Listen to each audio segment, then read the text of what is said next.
Noong panahon iyon, sinabi ni Jesus, pagpasok ninyo sa alinmang bahay, sabihin muna ninyo, mag-ari nawa ang kapayapaan sa bahay na ito.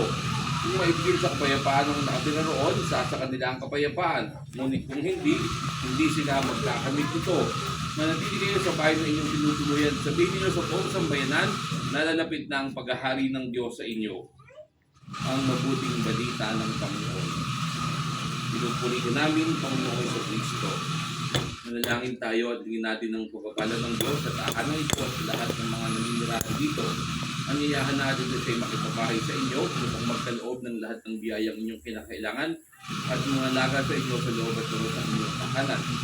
Ang inyo po itutugon sapagkat lubha kang maawain. Pakiulit po, sapagkat lubha kang maawain.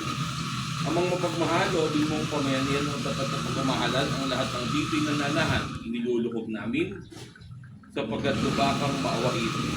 Amang mapagkalinga, loobin mong maging makaspalan silang lagi sa mga kapaspalan, tukha at sawi. Iniluluhog namin sapagkat lubha kang maawain.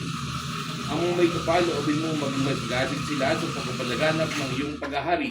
Iniluluhog namin sapagkat lubha kang maawain. Aming Ama, sa iyong kagandahang loob, ibinigay mo sa amin ang iyong buhay at pagmamahal. Tanggiligin mo ang iyong namimintuang ang kanya, may ikaw ang pinagmulan ng kanilang mabuting pagkasamahan.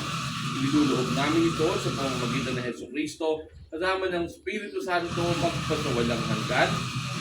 Manalangin tayo, manahan ka Panginoon sa Kristo sa piling ng mga nagpapasilaya sa bahay na ito at humihiling ng pagbabasba sa iyo upang sa paglagri di ka lang madama ang iyong pagkuko, upang sa paglabasi di ka lang makamit ang iyong pagkataguyod, at upang sa pagbalik di ka lang mapaunlakan ang iyong pagpasok hanggang tayo hiswapit sa iyong handang tahanan sa maligayang pagpisan sa iyong Ama sa kalangitan. Hari naming nabubuhay, kasama ng Espiritu Santo magpasawalang hanggan. Ang banal na tubig na ito'y magpaalaala ng ating pakikisa sa kamatay at muling pagkabuhay ni Kristo sa sakramento ng binyag. Ama namin, sumasalangit ka, sambahin ang ngalan mo, mapasa amin ang kaharian mo, sundin ang loob mo dito sa lupa para nang sa langit. Bigyan mo kami ngayon ng aming kakanin sa araw-araw, patawarin mo kami sa aming mga sala, para ng pagpatawad namin sa nagkakasala sa amin, pwede na sa tukso, at iadya mo kami sa lahat ng masama. Amen. Aba Ginoong Maria, napupuno ka ng grasya, ang Panginoong Diyos ay sumasa iyo, bukod kang pinagpala sa babaeng lahat, pinagpala naman ang iyong anak na si Jesus. Santo na ng Diyos, dalangin mo kaming sabi aso. Sumamatay. Amen.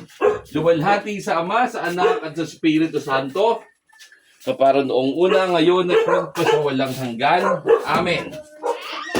Ang kapayapaang kaloob ni Kristo ay magharinawa sa ating puso at ang salita ni Kristo ay manahang lubusan sa ating kalooban upang anuman ang ating ganapin sa salita o gawa ay mangyaring lahat sa ngalan ng Panginoon ngayon at magpasawalang hanggan. Amen. Sumainyo ang Panginoon. Pagpalain kayo ng makapangyarihang Diyos, Ama, Anak, at Espiritu Santo. Amen. Tapos na ang ating pagdiriwang, taglay ninyo ang kapayapaan ni Kristo. Salamat sa Diyos. Okay na po.